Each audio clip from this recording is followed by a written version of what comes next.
Me and my mum were clashing a lot. I think it's just because we're so alike and it was making the house really unhappy. In the end we just decided, well, maybe you should go and live with a relative, but we couldn't. Private fostering is where a child is not living with their own family or a close relative for more than 28 days. My friend Vicky, she heard about what had happened and she was like, come and live with me, and I was like, that's bizarre, we can't do that. I had to think about it for a little while. At first I had my doubts whether I should go ahead with it or not. There may be situations, for example, where parents are going into hospital for more than 28 days and they don't have anybody else to look after their child. There are situations where children are sent from abroad for a better life here to access education.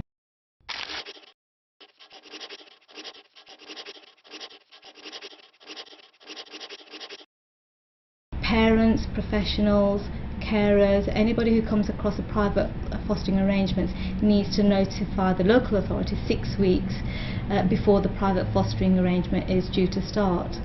You need to set the record straight so everybody knows where they stand. Especially for Keely, where they're being passed from one family to another. She needs to have some kind of stability.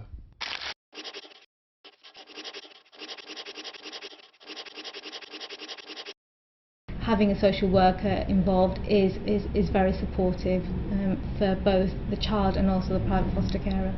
They would come round every 6 weeks and check up on me, and just before the end of each session they would ask to see my room to see if I had any issues that I'd like to raise in private, but I never did, but it was just to make sure that I was happy and comfortable. So and they visited me at school too, so it was all okay.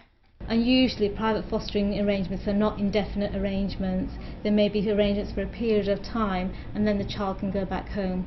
So if there are problems, social workers can help them to resolve those issues.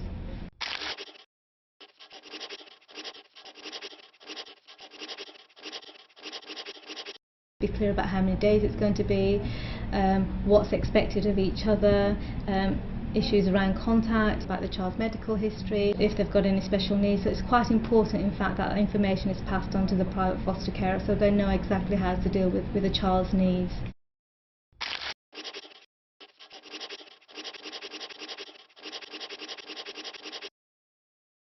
So I think it's quite important, in fact, that everybody sits down together and makes a decision. I owed it to them really to behave properly.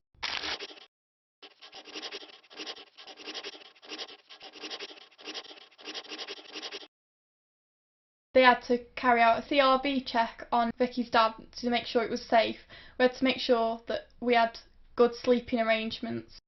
I do know that there were the money issues to be sorted out, so it all got transferred and that's how it worked really. I mean, some of that will actually feel very intrusive to carers, but it's really quite important to note that the social workers need to know that whatever arrangement is made, that the child is safe, because after all it's the child that's the priority in the arrangement.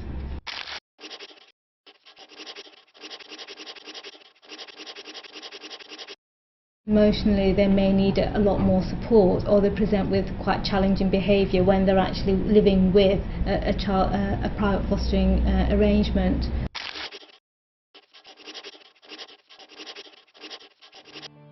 She's a new addition to the family, but it feels like she's been here a lot longer. It's just settled in really well and we all get on well with her. I don't regret it at all moving away from my mum. I do think it was a good decision because we got on so much better now. Our relationship is a lot stronger.